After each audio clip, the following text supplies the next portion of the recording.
आप भी अगर देसी हाउस होल्ड से बिलोंग करते हो ना मेरी तरह, तो आपके घर में ऐसा सीन ज़रूर हुआ होगा कि कोई मेहमान आया है और उसको बोला गया, अरे शर्मा जी समोसा लीजिए, अरे चोपड़ा जी इतने प्यार से ऑफ़र कर रहे हैं, ज़रूर टेस्ट करेंगे। ये जो प्यार से ऑफ़र करना, चीज़ों को एक्सेप्ट करना, ये जो पूरा प्रोसेस होता है ना, इसी को एपीआई बोलते हैं। आपने एपीआई ज़रूर सुना होगा, अगर आप एक डेवलपर हो, मार्केटर हो या फिर टेक्निकली आप थोड़े से साउंड हो, तो एपीआईज़ ज़रूर सुना होगा आपने। एपीआई की फुल फॉर्म होती है एप्लीकेशन प्रोग्रामिंग इंटरफेस। दो सॉफ्टवेयर या दो एप्लीकेशंस के बीच में जो डेटा ट्रांसफ़र होता है, वो एपीआईज़ के थ्रू होता है कि किसी सॉफ्टवेयर ने किसी दूसरे सॉफ्टवेयर को कुछ डेटा दिया या दूसरे सॉफ्टवेयर ने लिया। ये सब हम एपीआईज़ के थ्रू करते हैं। इस वीडियो में हम एपीआईज़ के बारे में जानेंगे कि वो एक्चुअली में काम कैसे करती है और हम उसको बिल्ड करके यूज़ कैसे कर सकते हैं अपनी नो कोड जर्नी में। एपीआई को समझने के लिए एक और जो बड़ा पॉपुलर एग्जाम्पल है ना, वो है रेस्टोरेंट का। जब आप किसी रेस्टोरेंट में खाना खाने जाते हो, तो आप वहाँ पे खुद तो जाके खाना नहीं बनाते ना किचन में। आपको एक वेटर का वेट करना पड़ता है कि वो आपका ऑर्डर सुनेगा, उस ऑर्डर को लिखेगा, किचन तक जाएगा, शेफ़ को बताएगा और फिर जब खाना बन जाएगा तो उसको लेके वापस आपके पास आ जाएगा, राइट?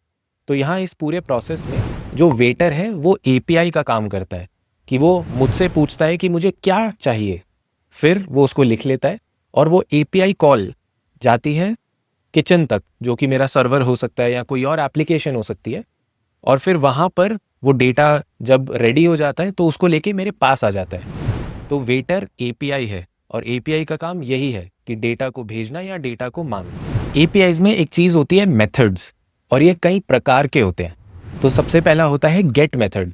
गेट मेथड का काम होता है सिर्फ डेटा को मांग लेना। तो अगर आप किसी रेस्टोरेंट में जाकर सिर्फ मेन्यू मांग लेते हो जिससे कि आप पढ़ सको कि यहाँ मिलता क्या है, किचन में क्या क्या अवेलेबल है, तो वो होता है गेट रिक्वेस्ट, जहाँ पे कुछ डेटा अवेलेबल है और हम बस उस डेटा को मांग के देख रहे हैं। हम कोई ऑर्डर दे के वहाँ कुछ चेंज नहीं करा रहे। तो ये हुआ गेट रिक्वेस्ट। दूसरे टाइप का जो मेथड होता है उसको बोलते हैं पोस्ट मेथड। पोस्ट मेथड में आप कुछ डेटा भेजते हो और फिर कुछ डेटा वापस आता है। तो हमारे रेस्टोरेंट के कॉन्टेक्स्ट में जब मैं मेन्यू देख लूँगा तो मैं वेटर के थ्रू डेटा भेजूंगा कि मुझे पाव भाजी खानी है। तो वो डेटा जाएगा किचन तक कि कस्टमर ने पाव भाजी मांगी है, और अब वहाँ पे पाव भाजी बन के वेटर मेरे को वापस ला कर देगा पाव भाजी। तो ये हुई पोस्ट रिक्वेस्ट, जहाँ हम कुछ डेटा भेजते हैं और फिर कुछ डेटा रिटर्न आ जाता है। फिर आते हैं पुट और पैच टाइप के मेथड। ये मेथड होते हैं जब आप डेटा को चेंज करना चाहते हैं कि आपने ऑर्डर दे दिया कि मुझे पाव भाजी दे दो, लेकिन 2 मिनट बाद आपको लगा कि यार पाव भाजी नहीं, छोले भटूरे खाते हैं। तो आपने फिर वेटर को बोला कि जो पुराना ऑर्डर है उसको चेंज कर दो, पाव भाजी को हटाकर छोले भटूरे डाल दो। तो ये हम करते हैं पुट या पैच मेथड से। और एक और मेथड होता है डिलीट। डिलीट यूज होता है डेटा को डिलीट करने के लिए कि आपने ऑर्डर दिया और फिर थोड़ी देर बाद आपको लगा कि कोई इमरजेंसी है या आपको जाना है या कुछ भी रीज़न, और अब आप वो ऑर्डर नहीं लेना चाहते, तो आप कहते हैं कि यार वो ऑर्डर रहने दो, मैं जा रहा हूँ। तो that is a delete request, कि डेटा सर्वर से डिलीट हो जाए। ठीक है, तो ये थे आपके HTTP मेथड्स, एपीआई के बिल्डिंग ब्लॉक्स। ये सब जानना आपके लिए इसलिए ज़रूरी है जिससे कि आपको पता हो कि N8N के पीछे क्या हो रहा है। N8N में हमें ये सब मैनेज करने का बहुत ईजी तरीका मिल जाएगा, लेकिन इसके बारे में पता होना चाहिए कि किस तरीके की रिक्वेस्ट हमें करनी है, गेट या पोस्ट या फिर पुट और पैच या डिलीट। तो ये सब हमें सिर्फ इतना सा याद रखना है कि ये सारी रिक्वेस्ट क्यों होती हैं, ये सब कैसे होता है, ये सब तो N8N मैनेज कर ही लेता है हमारे लिए। ये जब दो सॉफ्टवेयर एक दूसरे से बात कर रहे होते हैं ना एपीआईज के थ्रू, तो ये हिंदी या अंग्रेजी में बात नहीं करते, ये एक सिंगल लैंग्वेज का इस्तेमाल करते हैं जो कि बड़ी सिंपल होती है, जिसको बोलते हैं JSON, JavaScript object notation.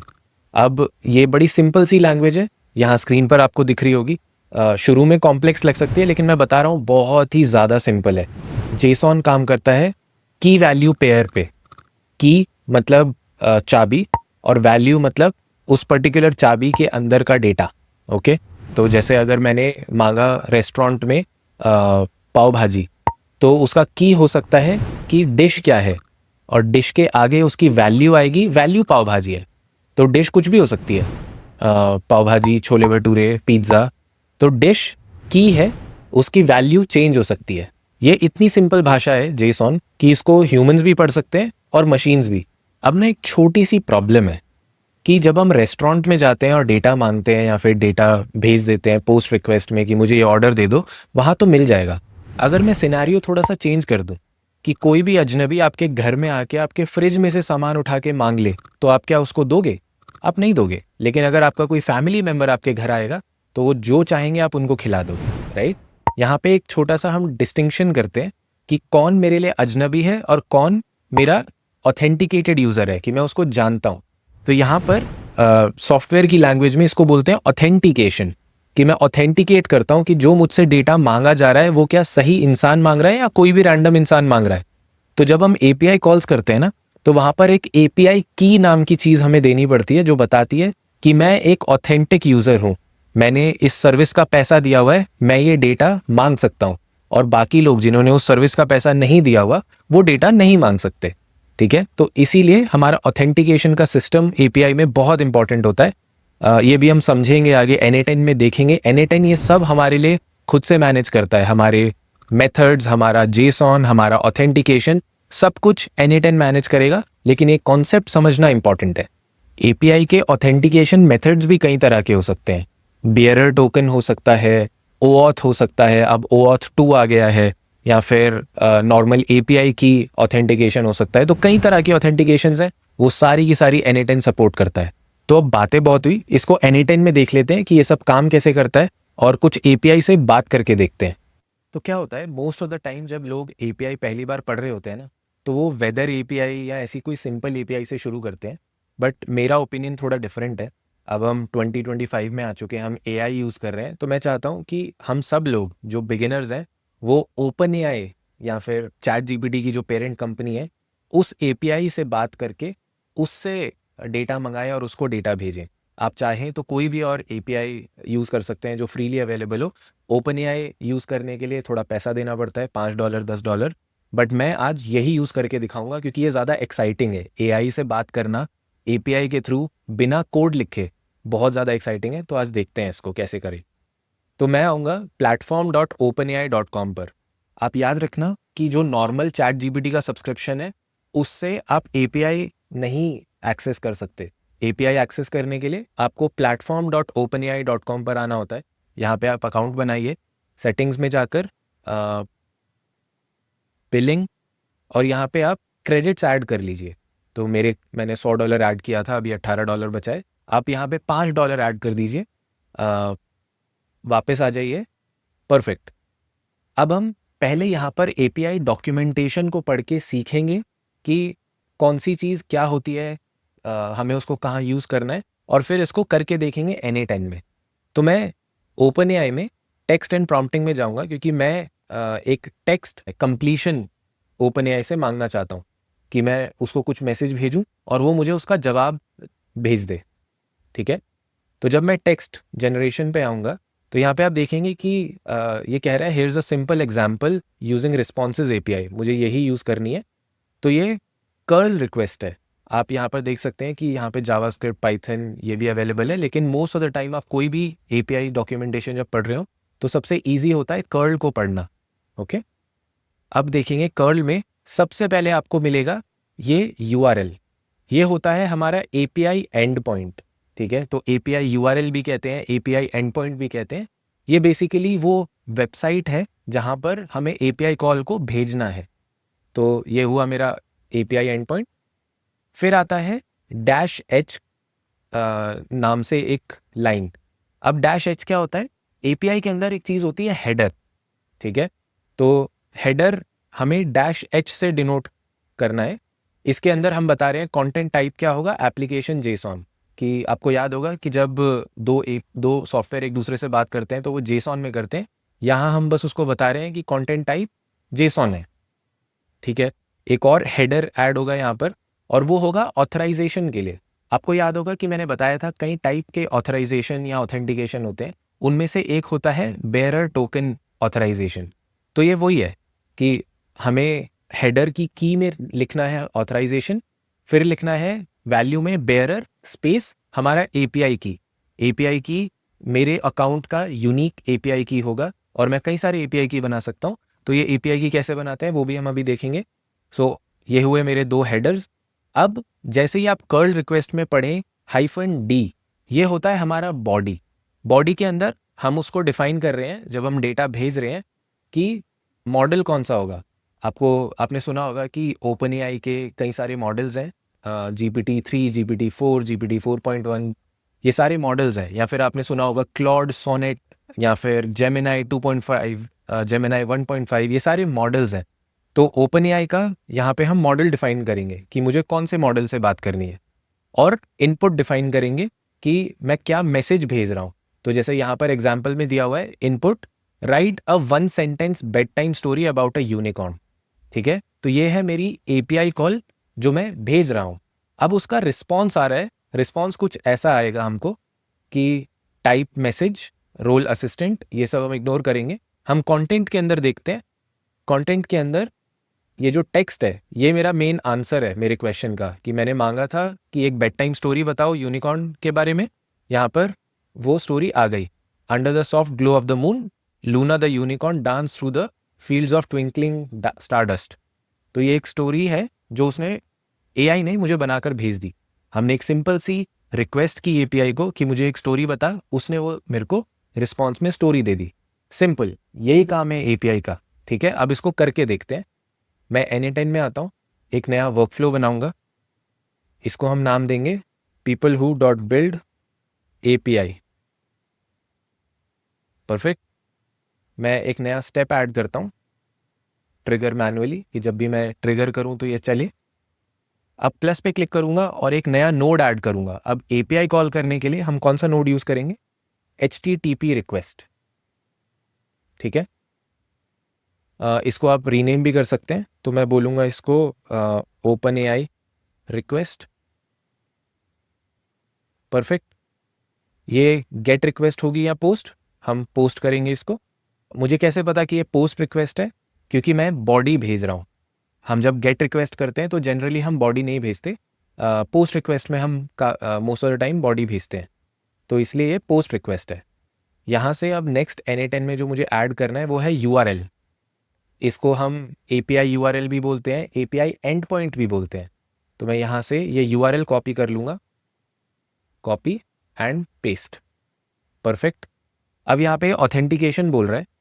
N10 में प्री डिफाइंड क्रेडेंशियल टाइप के ऑथेंटिकेशंस भी हैं, कि बहुत सारी ऐप्स अवेलेबल हैं और उन ऐप्स को आप ऑथेंटिकेट कर सकते हैं। तो फॉर एग्जांपल ओपन एआई भी यहाँ पे अवेलेबल होगा, और ओपन एआई को आप ऑथेंटिकेट कर सकते हैं यहाँ पर अपनी एपीआई की डाल के। बट वो मैं अभी नहीं करता हूँ, मैं आपको दूसरे तरीके से बताता हूँ। वो है हेडर वाला तरीका, कि मैं लिखूंगा सेंड हेडर्स, ये मैं स्विच ऑन कर दूंगा, सेंड हेडर्स। उसके बाद हम हेडर पैरामीटर भेजेंगे। तो एप्लीकेशन जेसॉन में नहीं डाल रहा हूँ क्योंकि वो बाय डिफ़ॉल्ट होता है। मैं दूसरा हेडर जो है ऑथराइजेशन वाला, ये डालूंगा। तो पहले की कॉपी करूंगा which is authorization, copy and paste. की मतलब नेम के अंदर मुझे वो पेस्ट करना है। इसकी वैल्यू मैं यहाँ पेस्ट करूंगा। वैल्यू में क्या है? बेयरर स्पेस मेरी ओपन एआई की एपीआई की। अब मुझे ये कहाँ से मिलेगी? मैं यहाँ पर सेटिंग्स में जा सकता हूँ, एपीआई कीज, और इधर से एक नई एपीआई की बनाऊंगा। इसको बोलता हूँ peoplewho.build API tutorial, default project, create. और अब इस एपीआई की को कॉपी कर लूँगा। ध्यान रखना, ये एपीआई की एक ही बार विजिबल होगी, इसके बाद आप इसको फिर से देख नहीं सकते। आपको ये डिलीट करके न्यू एपीआई की ही बनानी पड़ेगी। तो इसको कॉपी करके कहीं सेफली रख लीजिएगा। मैं कॉपी करूँगा यहाँ पर BEARER स्पेस API की, पेस्ट कर दूंगा, डन। वापस आता हूँ, तो मेरे हेडर कंप्लीट हो गए। अब मुझे बॉडी भेजना है। बॉडी में पहले मॉडल डिफाइन करना है, मॉडल GPT 4.1, और फिर इनपुट। परफेक्ट। वापस आऊँगा, सेंड बॉडी को ऑन करूँगा।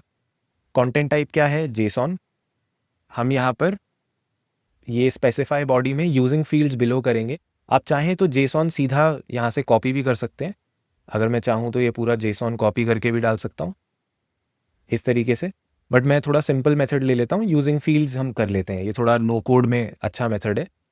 तो मैं सबसे पहला मॉडल डिफाइन करूँगा और उसकी वैल्यू होगी GPT 4.1। ठीक है, ऐड पैरामीटर करूँगा कि मुझे एक और पैरामीटर ऐड करना है बॉडी में, और वो दूसरा पैरामीटर क्या है? इनपुट। परफेक्ट। वापस आता हूँ, यहाँ पर लिखता हूँ इनपुट, और वैल्यू में हम कुछ और पूछते हैं, जैसे what is the capital of India. ठीक है, हम ये सवाल करेंगे चैट जीपीटी से। अब इसको टेस्ट करके देखते हैं। मैं यहाँ क्लिक करूँगा टेस्ट, और आप देखेंगे कि काफ़ी बड़ा सा मेरे पास रिस्पॉन्स आ गया। यहाँ पे काफ़ी सारा डेटा आया है मेरे पास, लेकिन हमें आउटपुट देखना है। तो आउटपुट आप देखेंगे उसके अंदर कंटेंट, और यहाँ पर कंटेंट के अंदर टेक्स्ट आया है the capital of India is new Delhi. तो इसने सही जवाब दिया। मैं चाहूँ तो कुछ भी और पूछ सकता हूँ इससे।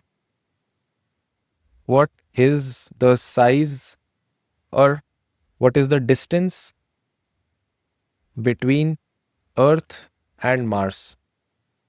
आप कुछ भी पूछ सकते हैं इससे।